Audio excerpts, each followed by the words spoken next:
Depuis le 1er janvier 2019, la Côte-de-Beaupré compte une nouvelle paroisse, Notre-Dame de la Nouvelle-France. Ce regroupement de 6 municipalités de la Côte-de-Beaupré représente bien plus qu'un nouveau nom. D'importantes modifications ont été apportées au fonctionnement de ce qui était connu comme l'unité pastorale de la Côte-de-Beaupré. Pour en parler, je me suis entretenu avec le curé de la nouvelle paroisse, Jacques Fortin. Comment s'est effectué le passage de l'unité pastorale de la Côte-de-Beaupré à celle de la nouvelle paroisse? C'est un long processus, si je peux m'exprimer ainsi, parce que ça a commencé en 2011 avec ce document qui a été publié par notre archevêque, Monseigneur Lacroix, qui s'intitule « La charité du Christ nous presse ». Et dans ce document, on trouve les grandes étapes qui vont nous amener tranquillement, mais progressivement, à la naissance d'une nouvelle paroisse dont vous venez de donner le nom, qui est, à mon avis, vraiment le typique pour nous, les gens de la Côte-de-Beaupré, Notre-Dame de la Nouvelle-France.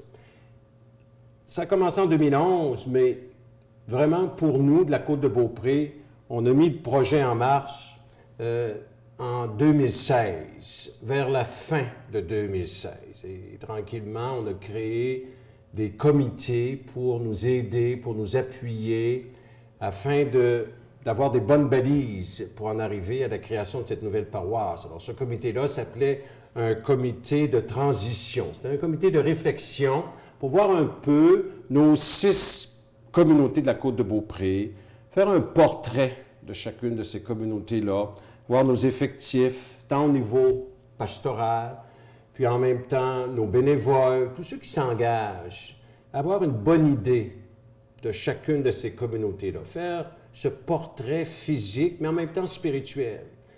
Puis à partir de cela, tranquillement, on a élaboré un scénario qui nous a conduits à la naissance de cette nouvelle paroisse. Et puis vous parlez justement de 6 communautés. Pouvez-vous dire le territoire que ça dessert? Bien, le territoire de la Côte-de-Beaupré, c'est bien de l'expliciter. Ça part de Château-Richer et ensuite Sainte-Anne-de-Beaupré. Sainte-Anne-de-Beaupré, c'est un cas un peu spécial, si je peux m'exprimer ainsi, dans le sens que nous avons le sanctuaire dédié à la Bonne Sainte-Anne, mais il y a aussi la paroisse de Sainte-Anne-de-Beaupré qui a été créée, fondée en 1678 par Monseigneur de Laval, une des plus vieilles paroisses après celle de Notre-Dame de Québec. Ensuite, on se dirige vers Beaupré, Notre-Dame du Saint-Rosaire, Saint-Joachim, Saint-Fériol et Saint-Tite. C'est le territoire qui nous est confié. Okay. C'est pourquoi que le regroupement a été effectué? Le regroupement, c'est simplement pour qu'on puisse centrer nos énergies, nos efforts sur la mission. Et la mission, c'est annoncer la bonne nouvelle du salut. Pour pas qu'on se laisse disperser dans toutes sortes d'activités qui nuiraient à la mission première, qui est celle de l'annonce de la bonne nouvelle du salut. En même temps, ça, je pense qu'il faut le dire, que la situation financière de nos fabriques, les fabriques, c'est celles qui administrent les biens qui appartiennent aux différentes églises, que ce soit les églises en elles-mêmes, les presbytères, il nous en reste 2, les terrains qui sont encore à nous, les cimetières également. Tout ça demandait de réorganiser, regrouper tout cela pour qu'on puisse avoir une meilleure idée de l'état financier de nos fabriques, puis à travers les bénévoles qui se dévouent, à travers notre situation précaire de la finance de nos fabriques, à travers aussi l'équipe pastorale qui est moins nombreuse qu'elle l'était. Alors, ça a été les objectifs majeurs qui nous ont conduits à regrouper les 6 communautés de la Côte-de-Beaupré pour former une nouvelle paroisse. Tantôt, vous avez dit le nouveau nom, oui. Notre-Dame de la Nouvelle-France, c'est typique de la Côte-de-Beaupré, mais pourquoi justement que ça a été choisi, ce nom-là? Ce nom-là, bien, évidemment, il n'est pas arrivé comme ça du ciel. On a lancé un concours en 2017, en décembre 2018, vraiment, si je peux trouver la date, oui, c'est ça, 2018. C'est à ce moment-là que, à travers les messes de Noël, puis à travers aussi la vie des gens de nos communautés, qu'on a lancé un concours en demandant aux gens de nous suggérer des noms. On a reçu, et ça a été ma grande surprise, près de 200 suggestions de noms. On ne s'attendait pas à ça, on était étonnés, surpris, puis en même temps contents et heureux que les gens puissent participer. Et à la suite de cela, on a compilé les noms avec un comité qui avait été affecté à ce projet-là spécifique. Puis on a sorti 3 noms qu'on a soumis à notre archevêque, Monseigneur Lacroix, parce que c'est lui qui a le dernier mot. Parce que c'est sûr que dans le diocèse de Québec, qui est un immense diocèse, il faut arriver à trouver un nom qui est typique, d'abord, à notre milieu de vie, et qui n'est pas un nom que d'autres communautés auraient pris avant nous. Alors, les 3 noms qui ont été retenus, c'était Notre-Dame de la Nouvelle-France. Ça, c'était notre premier choix.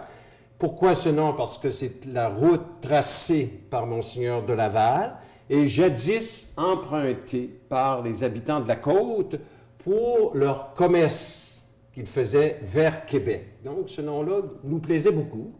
Le deuxième choix, c'était Notre-Dame de la Côte des Beauprés, en 2 mots, Beaupré. Pourquoi? Parce que les marins qui venaient à Québec dans ces années-là, après la fondation de Québec, il va de soi, lorsqu'ils sont arrivés sur le fleuve Saint-Laurent, à un moment donné, il y a eu une petite tempête, ils ont dû arrêter le bateau, et ils ont contemplé le paysage devant eux, et l'un d'eux a dit « Quel beau pré ». C'était un immense terrain de pré. Quel beau pré. Donc, ce nom-là a été retenu. Et le troisième choix, c'était Sainte-Anne du Petit-Cap, qui est un nom qui avait été donné par Monseigneur de Laval au début de la colonie pour le territoire pastoral de Sainte-Anne-de-Beaupré. Alors, c'était les choix qu'on a soumis à notre archevêque, et il a entériné notre premier choix qui est Notre-Dame de la Nouvelle-France. Vous avez parlé qu'il y a des changements au niveau du fonctionnement. Comment ça se fonctionne maintenant au niveau de la gouvernance? Bien, il y a comme 2 aspects, l'aspect pastoral et, je dirais, l'aspect administratif.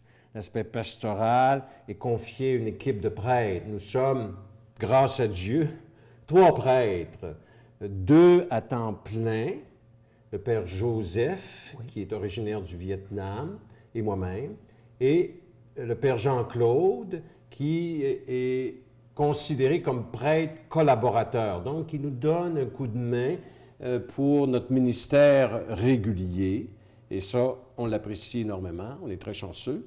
Et nous avons aussi une intervenante en pastoral qui s'occupe davantage du dossier de ce qu'on appelle les parcours catéchétiques. Les parcours catéchétiques, ce sont ces parcours que les enfants suivent avec l'aide de leurs parents et qui les conduisent au sacrement de l'initiation chrétienne qu'on connaît bien, le premier pardon, la première communion et la confirmation. Alors, Sylvie, qui est l'intervenante en catéchèse, elle s'occupe davantage de ce dossier-là. Ça, c'est l'équipe pastorale. Évidemment, avec des bénévoles dans chacune de nos communautés, s'ils n'étaient pas là, bon, on ne pourrait pas fonctionner aussi bien qu'on le veut, mais eux sont là pour s'assurer que tout est bien préparé pour nos rencontres, que nos églises sont ouvertes lorsqu'il y a une célébration quelconque. Alors, ça, c'est le volet pastoral. Le volet administratif a toujours été confié, et je pense que nos gens vont se reconnaître dans tout cela, à une assemblée de fabrique qui était élue à chaque année. On a 2 membres qui sortaient, 2 autres qui prenaient la relève selon la loi des fabriques. Alors, on avait une assemblée de fabrique qui veillait à l'administration des biens temporels de la communauté en question. Depuis le 1er janvier 2019, par décret de notre archevêque, il y a 5 fabriques qui ont été dissoutes. Celle de Saint-Tite, de Saint-Fériol, de Saint-Joachim et de Beaupré et de Sainte-Anne-de-Beaupré. Pour n'en conserver qu'une, qu'on appelle la fabrique subsistante, qui est celle de Château-Richer. Pourquoi Château-Richer? Parce que c'est la plus ancienne des paroisses. Elle a été fondée à peine 1 mois avant celle de Sainte-Anne-de-Beaupré. Alors ça, c'est ce qu'on a appelé la fabrique subsistante. On a ensuite envoyé au registraire du Québec une demande de changement de nom qui nous est arrivée il y a quelques jours et on va changer le nom de Château-Richer en celui de Notre-Dame de la Nouvelle-France pour ce qui est de la fabrique. Alors, vous avez ces deux volets-là, le volet pastoral, le volet administratif. Nous passons de 36 marguilliers à 6 marguilliers avec un président de l'Assemblée de fabrique. Et ce sont eux, un délégué par communauté, qui vont voir à l'administration temporelle des biens qui appartiennent à ces différentes églises de la Côte-de-Beaupré. Vous avez parlé tantôt des sacrements. Oui. Mais il faut continuer aussi à offrir les messes et les sacrements. Comment ça fonctionne, là, si vous êtes trois? Là?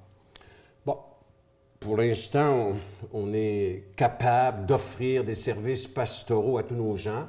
Même s'il y a une nouvelle paroisse, les 6 lieux de culte que j'ai mentionnés auparavant demeurent ouverts. En tout temps, il y aura une messe chaque dimanche dans chaque église. On en a une aussi durant la semaine, mais on est capable, à 3 prêtres, d'assumer ce rôle pastoral, d'offrir la célébration de la messe dans nos différentes églises et aussi la célébration des autres sacrements de la vie chrétienne, que ce soit des funérailles, que ce soit des baptêmes, que ce soit des mariages ou toute autre célébration. En tout temps, il sera possible de le faire. Alors, de ce côté-ci, on n'a pas à s'inquiéter pour les services pastoraux qui sont donnés dans nos églises. Évidemment, vous avez la basilique de Sainte-Anne-de-Beaupré qui est ouverte toute la journée avec plusieurs célébrations.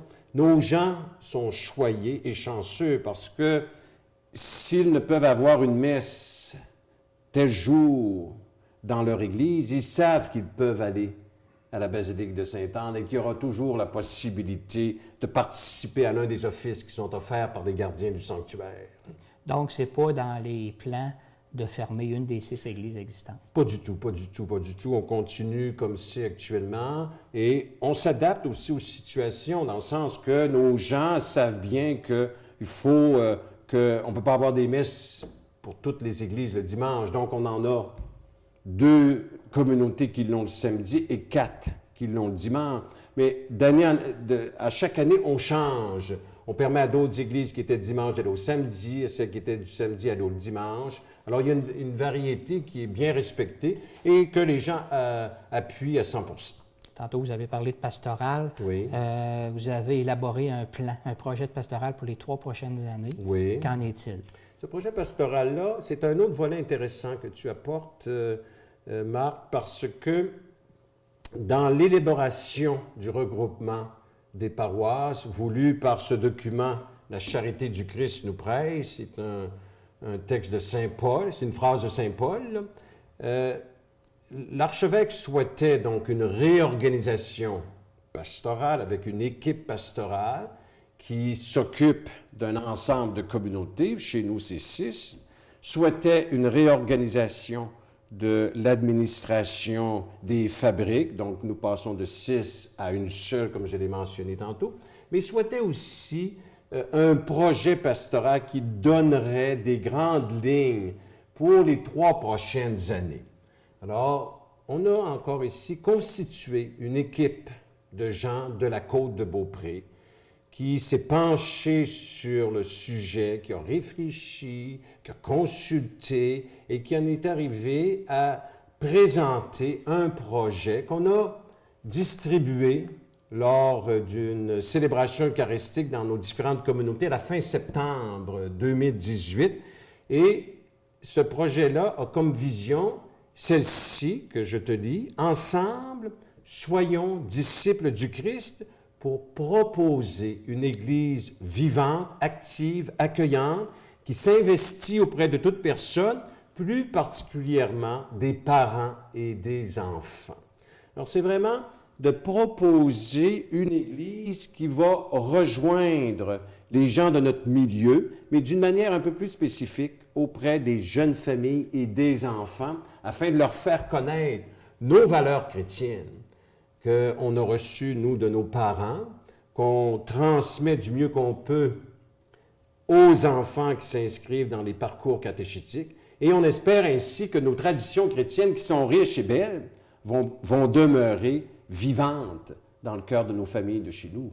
Vous avez parlé tantôt deux volets, la pastorale Oui. et aussi l'administratif, parce que la fabrique ne peut pas vivre d'amour et d'eau fraîche. Non.